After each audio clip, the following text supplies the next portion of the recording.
a Boston accent, I think, is, I wouldn't say necessarily trickiest to do, but you're going to get the most flack from people if you don't do it properly. Because people from Boston are very particular about just about everything. Very, very proud of it. So how did you learn that accent?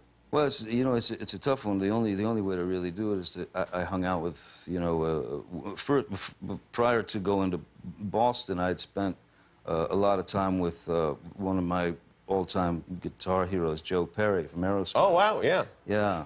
And so... And, and so Joe's got a pretty good, he's got a pretty thick Boston accent. Yes, he does. So I just sponged it. Wow. You know. Wow, so there's a little Joe Perry in Whitey Bulger, huh? There is indeed, you know. Oh, speaking of Joe Perry, you have this album, and this comes out next, on Friday this comes out, or? The 11th, I think. This comes out on the 11th, this Friday. It's called Hollywood Vampires. I'm going to show it to you. Tell us some of the guys that are on this album with you, because it's a pretty unbelievable list. It's pretty crazy. It started out with Alice Cooper. We came and did a spot in Dark Shadows, and we played together at the 100 Club. He invited me up. And afterwards, we were talking, and he said, we should, you know, why don't we write some songs? And about a month later, he shows up in L.A.